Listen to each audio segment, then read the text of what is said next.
Students, तो आज मेरे पास नया टॉपिक है, नया क्वेश्चन है NCERT solution class 10th life chapter है रिफ्रैक्शन एंड रिफ्रैक्शन का।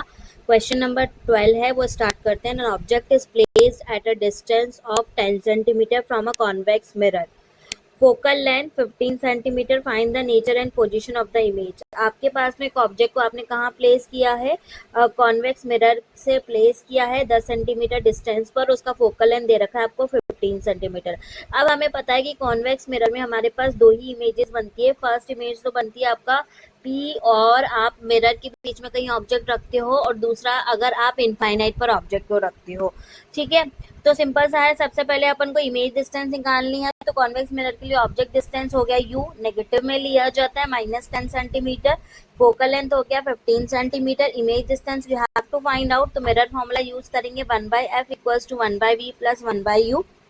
1/v इक्वल्स टू हो गया 1/f माइनस 1/u। इसको हम लेकर आ गए, ये फॉर्मूला पहले मैंने यूज किया, ये ले लिया।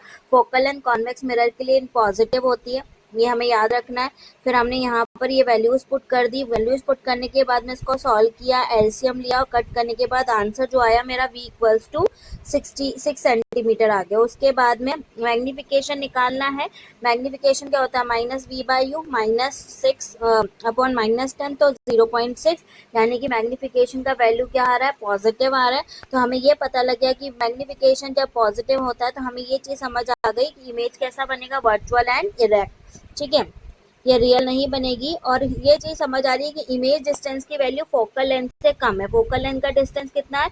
15 सेंटीमीटर। इमेज डिस्टेंस कितना है? 6 सेंटीमीटर। तो हमें ये चीज समझ आ गई कि भैया ऑब्जेक्ट तो कहाँ पे, ऑब्जेक्ट को तो देखो मैंने स्टार्टिंग में आपसे दो कंडीशन बता दी, पी और पोल और मिरर के बीच में कराई रखा होगा, तो इमेज कहाँ बनेगी? पोल और फोकल के बीच में। अब फोकल से कम आई मतलब पोल और फोकल के बीच में कहीं पर इमेज बनी होगी। अगर v का वैल्यू 15 आ जाता तो हम ये बोलते हैं कि फोकल लेंथ पर इमेज बनी है।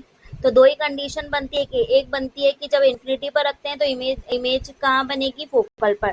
तो वो तो कंडीशन फुलफिल नहीं हुई। तो सेकंड वाली कंडीशन हो गई कि पोल और फोकल के बीच में इमेज बनेगी, और कैसी बनेगी? डिमिनिश बनेगी। आई होप आपको ये क्वेश्चन समझ आ गया होगा। Thank you so much for watching. Like, share and subscribe physics with fun.